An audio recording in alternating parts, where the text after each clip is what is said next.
ഉല്ലാസ് ബാബു, അരുൺ കുമാർ ചോദിച്ച ചോദ്യം പ്രസക്തമല്ലേ? ക്രൈംബ്രാഞ്ച് നടത്തിയ അന്വേഷണത്തിലല്ലേ 27 കേസുകൾ ഇട്ടത്, ഈ പ്രതികളെ മുഴുവൻ പ്രതി ചേർത്തത്, അവരെ ജയിലിൽ അടച്ചത്, അവരിൽ നിന്ന് റിക്കവറി പ്രോസസ്സ് സ്റ്റാർട്ട് ചെയ്തത്? ഒടുവിൽ ആ ക്രൈംബ്രാഞ്ച് നടത്തിയ അന്വേഷണത്തിന്റെ എല്ലാ ഫയലുകളും ഇഡി പിടിച്ചുവെച്ച് ക്രൈംബ്രാഞ്ചിന്റെ അന്വേഷണത്തെ പോലും തടസ്സപ്പെടുത്തിയില്ലേ? ആ നീക്കങ്ങളെല്ലാം പാളി എന്നല്ലേ ഇപ്പോൾ ഈ കോടതി വിധിയിലൂടെ മനസ്സിലാക്കേണ്ടത്? ഇഡിക്ക് എന്തിന്റെ ആവശ്യമായിരുന്നു?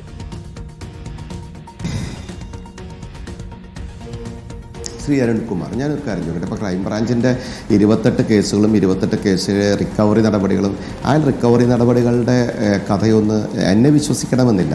ഈ റിപ്പോർട്ടർ ചാനലിൻ്റെ തന്നെ തൃശ്ശൂരിലത്തെ ബ്യൂറോവുമായി ബന്ധപ്പെട്ട് അങ്ങേക്ക് അറിയാൻ സാധിക്കും.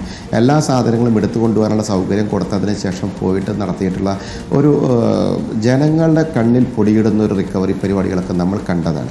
നോക്കൂ, ഇതിനകത്ത് കള്ളപ്പണത്തിൻ്റെ ഇടപാടുകൾ നടന്നിട്ടുണ്ടോ, ഇതിനകത്ത് തട്ടിപ്പുകൾ നടന്നിട്ടുണ്ട്, ഇത്യാദി കാര്യങ്ങളൊക്കെ അന്വേഷിച്ച് കണ്ടെത്തേണ്ട 100% കാര്യങ്ങളാണ്.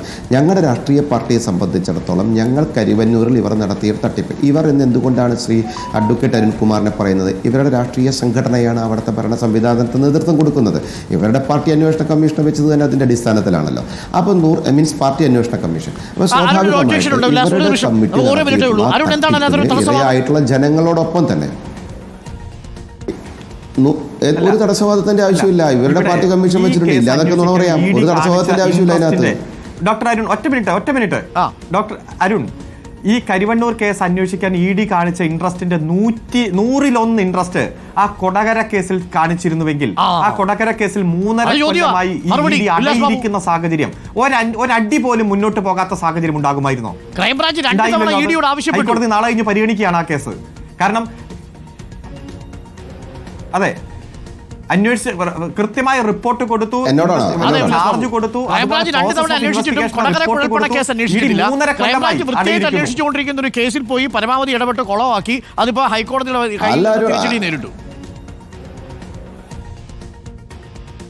അല്ല ഡോക്ടർ അരുൺകുമാറെ, ഇഡിയോ ക്രൈംബ്രാഞ്ചോ ഇവിടുത്തെ പോലീസ് സംവിധാനങ്ങളോ എല്ലാം വളരെ കൃത്യമായിട്ട് എല്ലാ കേസുകളും അന്വേഷിച്ചോട്ടെ.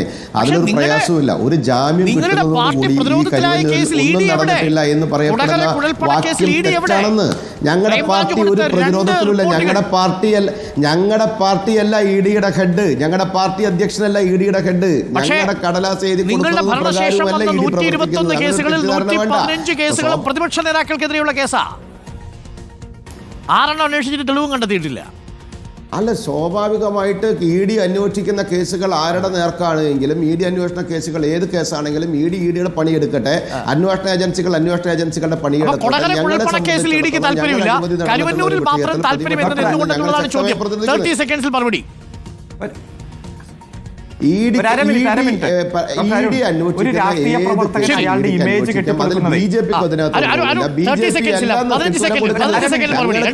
പാർട്ടിയുടെ പോലെ ഒരു രാഷ്ട്രീയ പ്രവർത്തകൻ അയാളുടെ ഇമേജ് കെട്ടിപ്പടുക്കുന്നത് വിദ്യാർത്ഥി പ്രസ്ഥാനത്തിലൂടെ, യുവജന പ്രസ്ഥാനത്തിലൂടെ, സമരങ്ങളിലൂടെ, ത്യാഗങ്ങളിലൂടെ എല്ലാമാണ്. ഒരു സുപ്രഭാതത്തിൽ രാഷ്ട്രീയ വിരോധം വെച്ച് എതിർ രാഷ്ട്രീയത്തിലുള്ളവരെ എല്ലാം കള്ളക്കേസിൽ കുടുക്കി 1.25 വർഷം ജയിലിലിട്ടിട്ട് ഇനി ഒന്നുമില്ല, ക്ലീൻ ചിറ്റ്. ആ ഹൈക്കോടതിയുടെ വാചകം ഒന്ന് നോക്കിയേ. This court is satisfied that there is reasonable grounds to hold that the petitioners have not committed the above offense. ആ കുറ്റം ചെയ്തിട്ടില്ലെന്ന് ഈ കോടതിക്ക് ഉത്തമ വിശ്വാസം വന്നു. അന്വേഷിച്ചു കൊണ്ടുപോയി കൊടുക്കുന്നതാ. ഇഡിക്ക് കൊടകരയിലും കരുവന്നൂരിലും 2 താല്പര്യമുണ്ടാവുന്നത് നമ്മുടെ ജനാധിപത്യ സംവിധാനത്തിന് ഭൂഷണമല്ല. അത് നീതിയും ന്യായവും ഭരണകൂടങ്ങളിൽ ഈ ഏജൻസികൾ വഴി നടപ്പിലാക്കി തരുമെന്ന പൊതുജനവിശ്വാസത്തെ ഘടകവിരുദ്ധമാണ്. ഇഡി ന്യായമായും കൊടകര കുഴൽപ്പണക്കേസിലും ഇടപെടും, കരുവന്നൂരിൽ ന്യായമായ അന്വേഷണം നടത്തും, പ്രതികളെ പുറത്തു കൊണ്ടുവരും എന്ന് തന്നെ നമ്മളും കരുതുന്നു.